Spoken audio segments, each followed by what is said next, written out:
We do have guests, and we do not want to keep them waiting.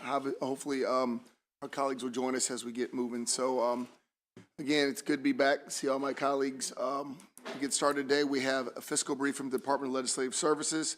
Dr. Tonya Zimmerman. Thank you. For the record, I'm Tanya Zimmerman from the Office of Policy Analysis in the Department of Legislative Services. I'm going to provide an overview of the fiscal 2024 budget. As you can see in this first kind of exhibit here, table, the overall fund spending declines by about $1.18 billion, $1.2 billion in general funds, and $1.7 billion in federal funds. And I'll explain a little bit more about the reason for that in a moment. The governor's spending plan leaves a closing balance of $2.3 billion in fiscal 2023 and about $820 million at the end of fiscal 2024.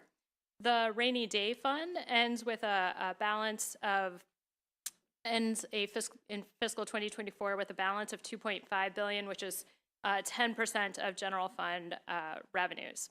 The general fund spending decline is really driven by the appropriation to the rainy day fund in fiscal 2023, which totaled $2.3 billion. The fiscal 2024 plan assumes no additional allocation to the rainy day fund. So if you exclude the rainy day fund from the kind of general fund change calculation, the general funds grow by about 4.3%, and overall spending would increase by 1.9%.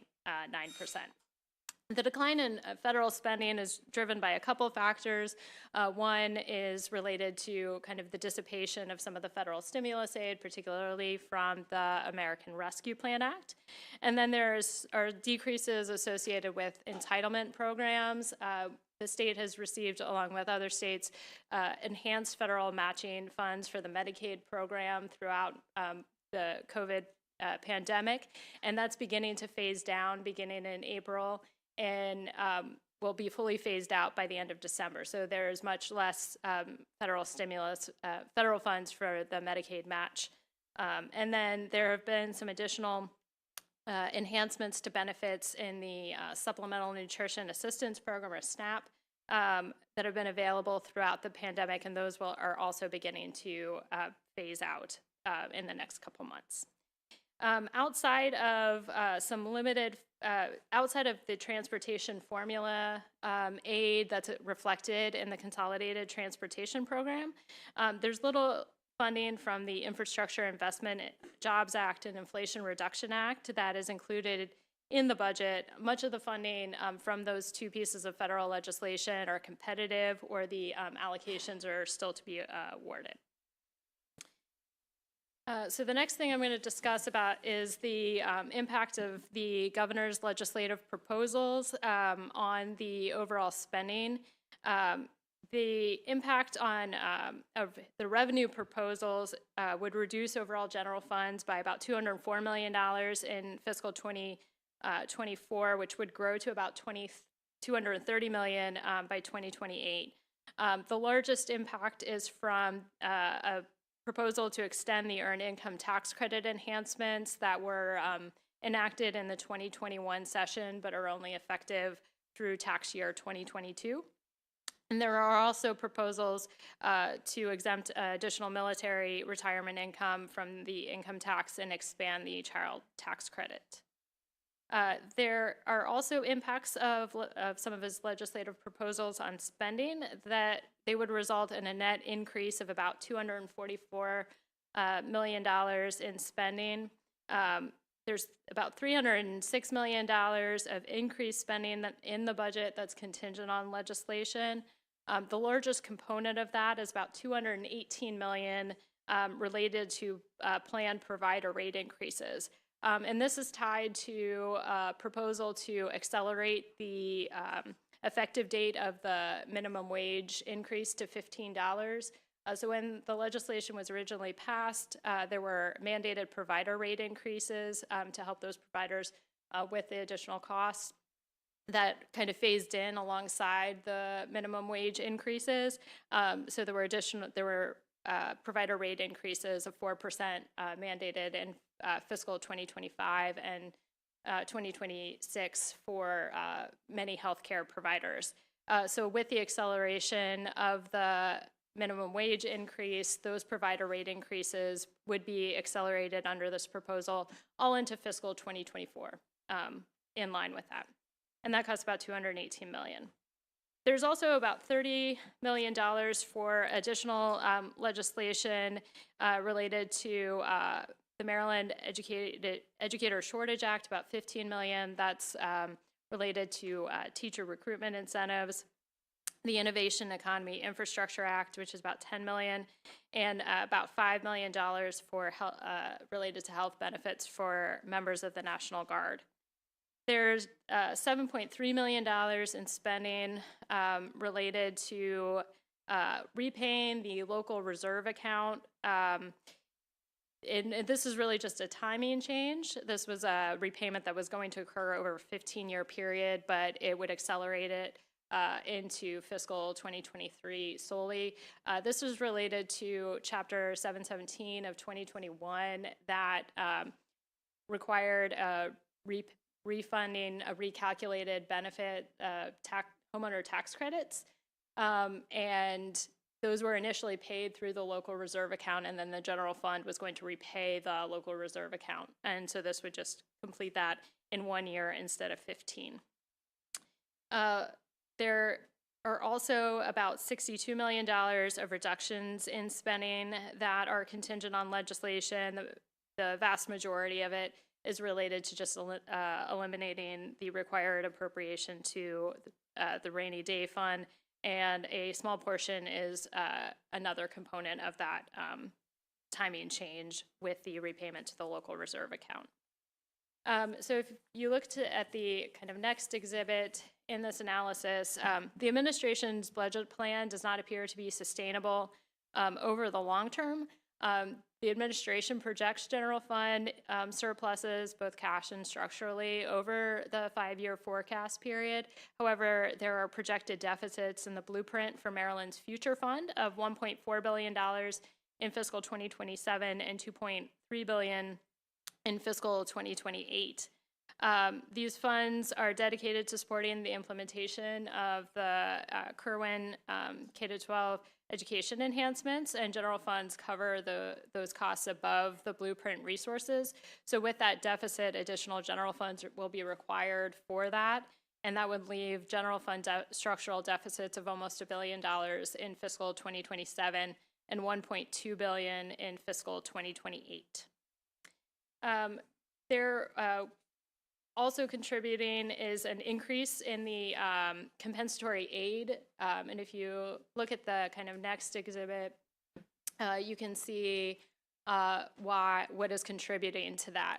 So there was an increase in the number of students qualifying for free and reduced priced meals of more than 110,000 students across the state with a fall 2022 enrollment. And this is largely driven by the blueprint legislation required that they begin to directly certify people who are students who are receiving Medicaid into the free and reduced price meals program. And this is the first year that has occurred and has resulted in a significant increase. This results in a compensatory education increase of about $390 million in fiscal 2024, and over the 5-year period, increased costs of $1.6 billion. And more schools would qualify for the concentration of poverty grants as a result. In December 2022, DLS was projecting a cash surplus of $3.6 billion. That's above the amount needed to stay at 10% of the general fund revenues and the rainy day fund. So the next page shows how that surplus is allocated, with the governor leaving about $820 million in fund balance. So there's $500 million that are reserved for transportation capital needs, and about $500 million that would be transferred to the Blueprint Fund. Both of those are contingent on legislation. In addition, there's the various legislative proposals that I've already gone over.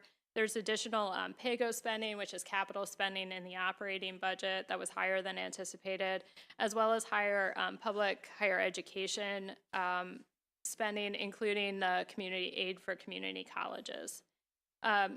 Across the state agencies are experiencing high vacancy rates, and DLS had anticipated the savings that result from not having to pay people because of those positions being vacant would result in general fund savings in fiscal 2023.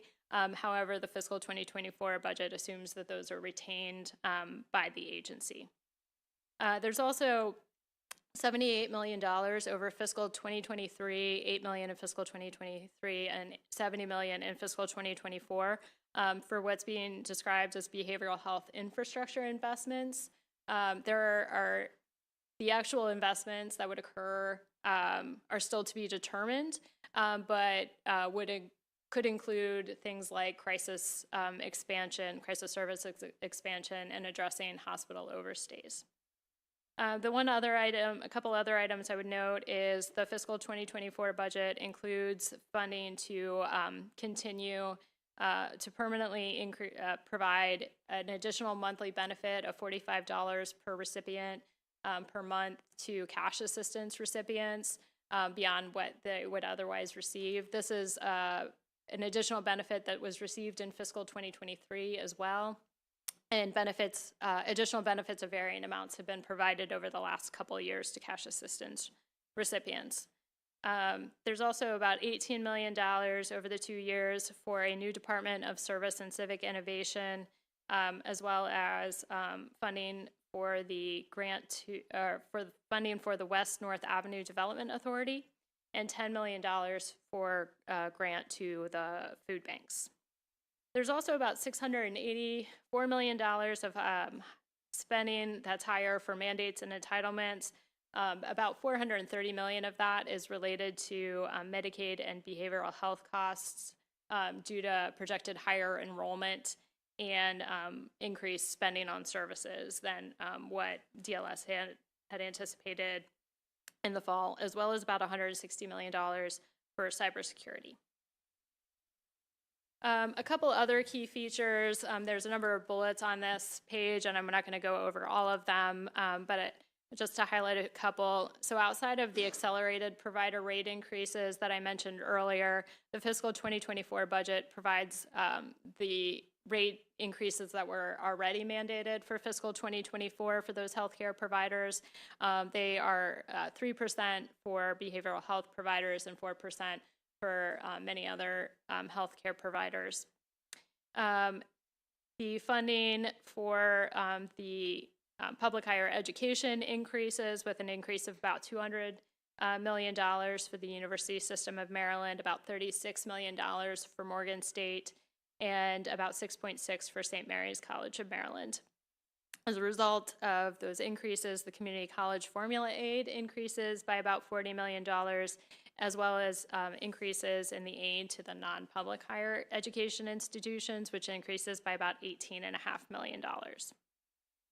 There's funding of about $390 million in the fiscal 2024 for salary increases, including a 2% cost of living adjustment, which is higher for certain state employees, employee increments, and targeted salary adjustments for positions that have been difficult to fill. There's also about $600 million across fiscal 2023 and 2024 to fund the 4.5% general salary increase that was provided to state employees in November 2022. When that was initially implemented, there was not funding in the budget for that, so there's a deficiency appropriation to provide the funding in fiscal 2023, as well as support the costs in fiscal 2024. There's about $150 million in the budget that's reserved for the General Assembly to allocate for operating and capital priorities. There's about $1.2 billion in capital spending from general obligation bonds, with an additional $1.1 billion in capital spending in the operating budget. About $800 million of that is from general funds.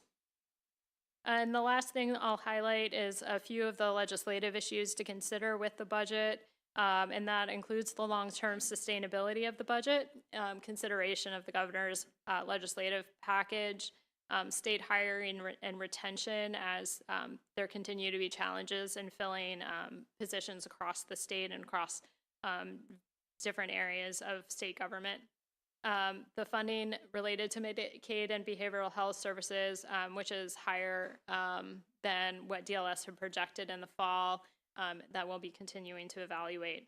And monitoring the plans for pursuing and spending the federal funds that could be available to the state through the Federal Infrastructure Investment and Jobs Act and Inflation Reduction Act, which, as I mentioned, are largely not yet reflected in the budget.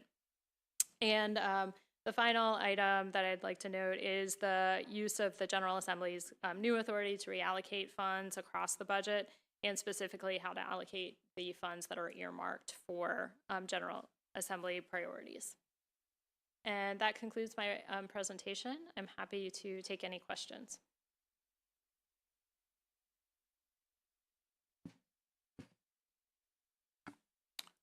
I do not see any questions from any of my. Wait. I apologize. Delegate Sample Hughes. Thank you, Mr. Chairman, and thank you for the presentation. I just have two quick questions for you. One regarding the community college funding. Does that put the CADE funding at the level it's supposed to be at now with this additional $40 million, or are they still at a percentage where they have not achieved that?